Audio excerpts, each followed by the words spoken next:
Today I'm gonna give you the 3 best tips that I found out when starting a garden. So if today is the day you're like, I'm about to start my garden or my food forest, I'm gonna give you the 3 best tips to get you started. After that, I'm gonna show you some plants that can take this heat. I know it is 95 degrees right now, but there are some plants that look at this heat and be like, it ain't nothing. So I'm gonna show you those, so stay tuned. The very first thing that you can do, and I would suggest anybody do, is so simple. Get yourself a pen and a sheet of paper, and you're gonna write down everything that you like to eat. So when you're starting a garden, the first thing we all get excited for is because we go and we see these YouTube channels and people are growing some amazing things. And you're like, I want to grow that too. I want to have that too. You might not even like it. I mean, when we first started growing ours, we planted things that I know that I didn't like, and I know my wife or my kids didn't like, but it looked cool on video, or the person talking about it, they made such a great case for it. I'm like, oh, it must be good, or it must taste good. Don't do that. Try the fruit, try the vegetable, use the herb, get it first and then go plant it. After you've tasted it, go plant. But step one, get yourself a pen, a pad, write down everything it is that you like, that you enjoy, and the things that's going to save you money.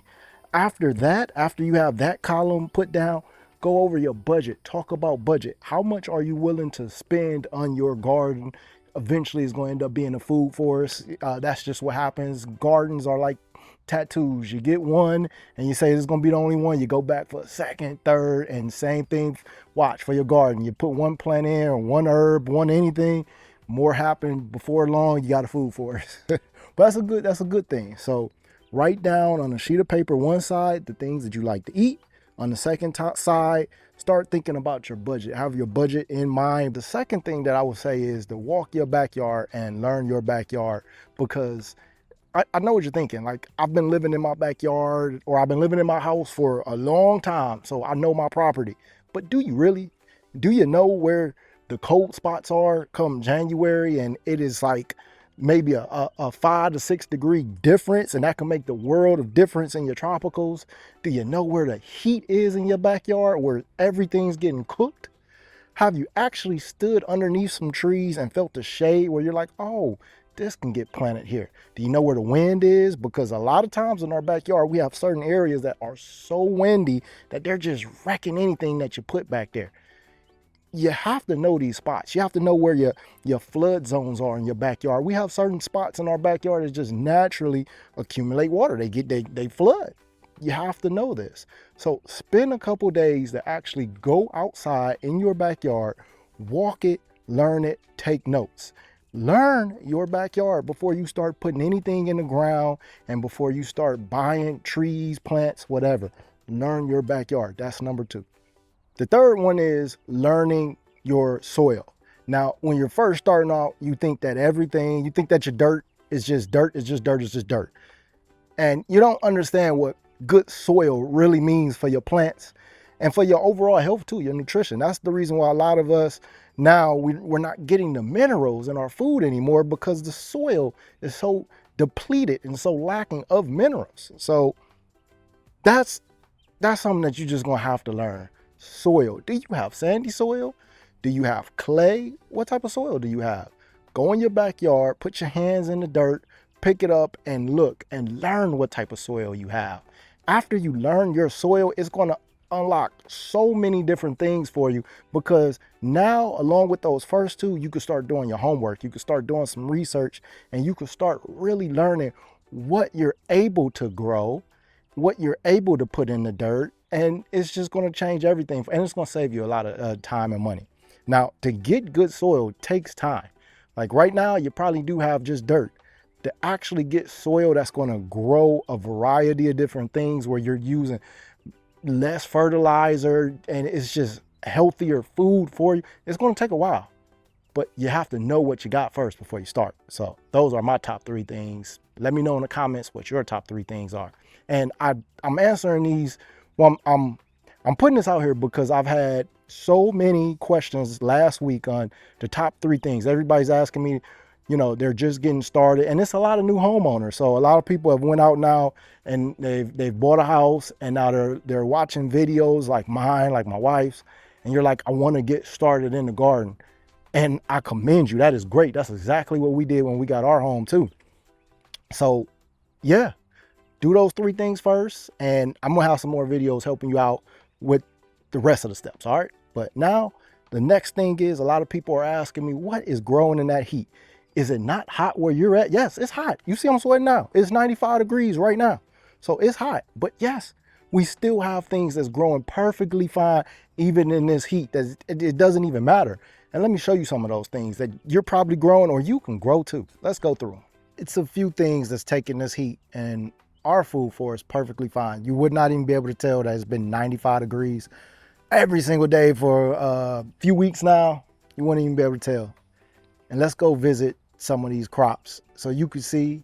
And I hope that you're growing them, because my wife and I, we have mentioned all these crops before in videos to get in the ground when it was that time. So now you have to wait till next season, but that's okay, because you're learning. You're learning what you can grow in this extreme heat. Seminole pumpkins. This is the first thing that you can grow, and I would suggest almost to anyone, you grow Seminole pumpkin. I know a lot of people, and I get it. How do you prepare this? How do you cook it? I don't know what to do culinary wise with the Seminole pumpkin. I get that completely. I would be with you too if my wife wasn't a chef. As you know, my wife Tony, you can go follow her cooking channel as well. She is a chef. She is a magician in the kitchen. So she makes some of the most delicious things out of those Seminole pumpkins. Another reason why we grow them, and even above how they taste, well, I'm not gonna say above that, but just another reason, they're so easy to store. In Florida, it is extremely hot most of the year. We don't have a basement. When you're trying to store your food and you have a big food forest and you're growing a lot, it becomes a challenge. With Seminole pumpkins, it's one less thing to think about. All we have to do is put it in a cool, shady area, even outside where we kept ours, outside in a cooler area. We just finished our Seminole pumpkins from last season a couple weeks ago.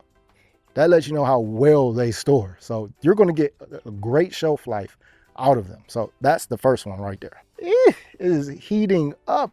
So let me hurry up and get out of here.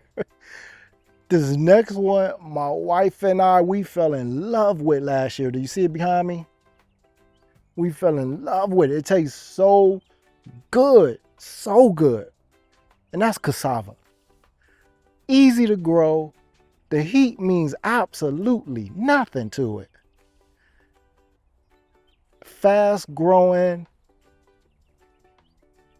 Just an excellent crop to grow. Now, when you're talking about survival crops and when you're talking about food that's going to be worth the space, the real estate in your backyard that's going to give you many, many pounds of food, you're talking about things like cassava.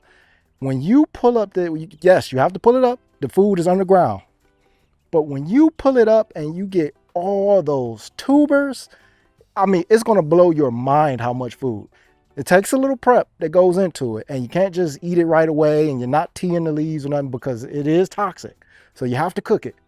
But when you do, it's going to be one of the most delicious things that you're going to be able to grow in your backyard. And that, I promise you.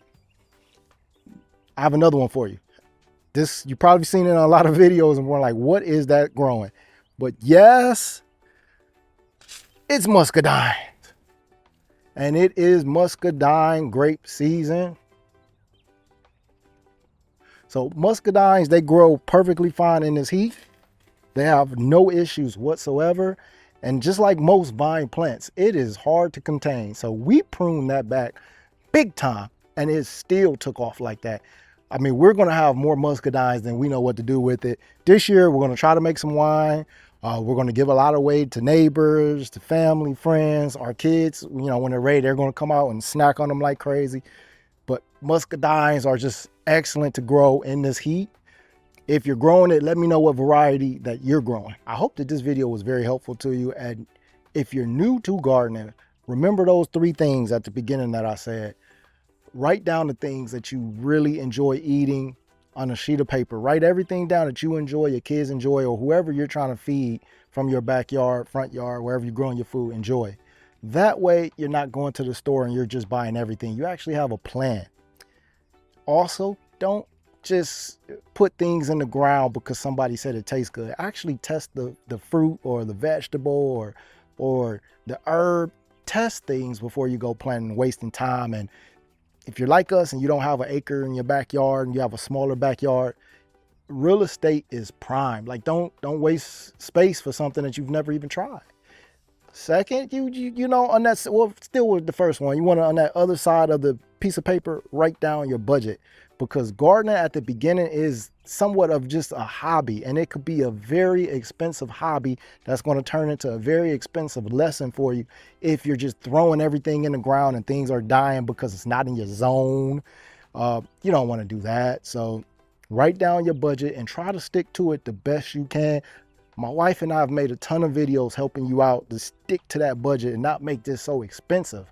Because when you start harvesting your food and when you start depending on your backyard or front yard, wherever you grow your food, it's no longer a hobby. This is what you have to do. This is how you're getting your food. So I hope that you turn this into something that's more than a hobby as well.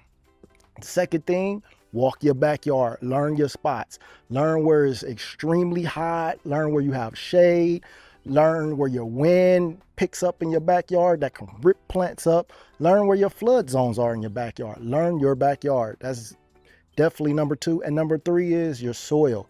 See what type of soil you have. Do you have sandy soil? Do you have clay soil? See your soil, understand your soil. And so that way, well, you probably have dirt right now. That way you're able to, in time, build it up to good soil. And we have a lot of videos helping you on that and more to come on soil. I have a big one coming up on soil, actually. So that's my 3 tips. I hope it helped you guys. And until that next video, God bless.